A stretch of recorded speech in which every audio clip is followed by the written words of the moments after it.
Matthew chapter 19, verse 20. The young man said, "I have observed all these from my youth." Just in referring to verse 19, you shall not commit adultery. What still do I lack?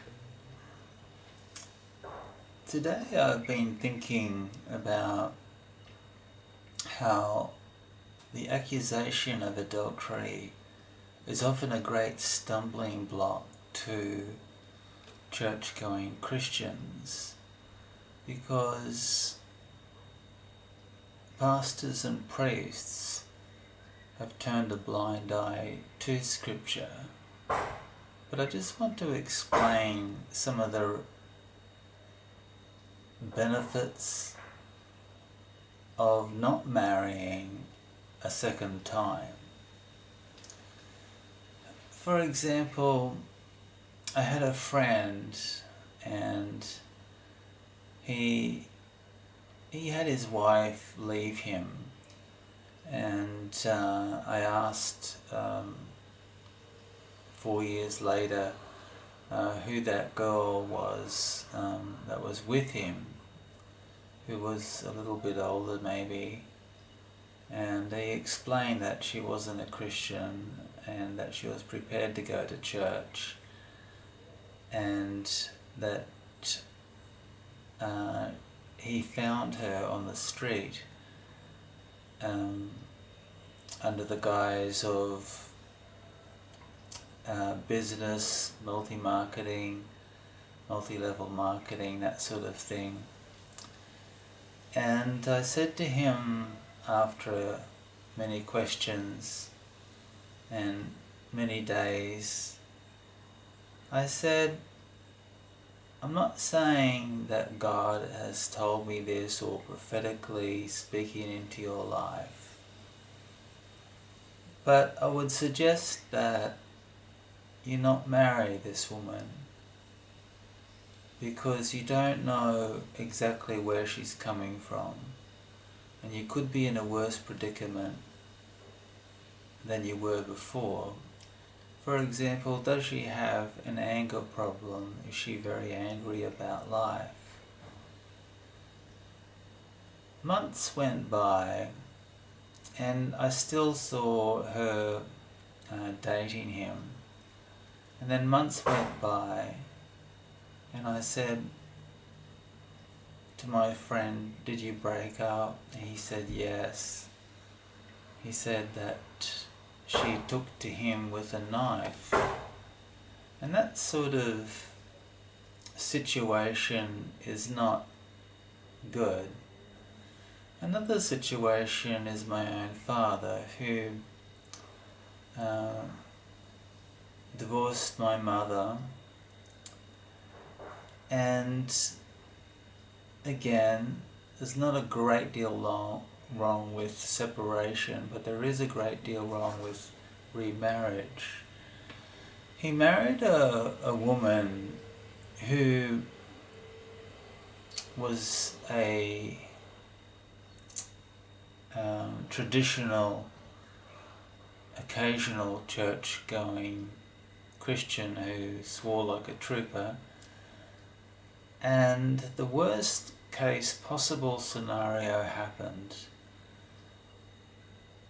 She came to a foreign country with him on a bereavement notice, and the next call we got was that your father has been cremated. Not dead, cremated. Fast forward 3 years later, our family gets a phone call from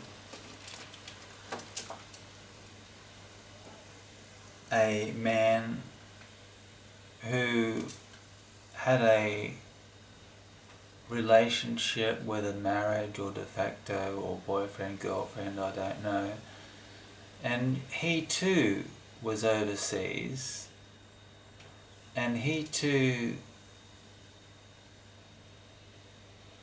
explained to my sister that he only just made it back to Australia alive, having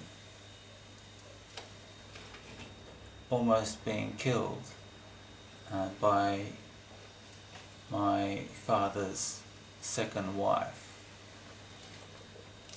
Another example is my sister, and I recommended that she not marry a second time, and taught her about many what could go wrong. And during the engagement process, the man went back to his first wife, and my sister threw the engagement ring away. So I'm constantly fending off a second marriage to my sister, just explaining that she has a chance of losing the house that she has.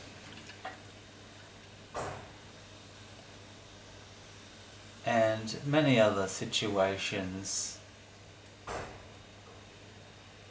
And it's the requirement of Christians to remind people who are considering a second marriage that they not do so. This is not about rules. This is about teaching. Pharisees dictate rules. The sheep teach people and don't lord it over the brethren. They teach humbly and with full explanation, loving the person completely.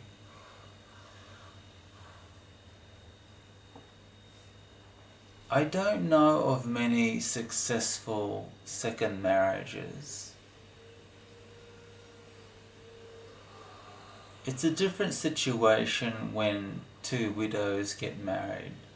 That is not adultery. Let me make that quite clear. The Bible clearly talks about that. Once the partner is deceased, you're free to marry. Keep in mind that if you are considering a second marriage, that the impacts of your second marriage will have an effect on your children, so much so that they have a greater chance of divorcing and remarrying themselves, remarrying another partner. And also, there are many things, like the song by Pink, I think it's called, she says that I don't want my mum to have a different surname, and I don't want step brothers and step sisters. So even the world doesn't agree with second marriages.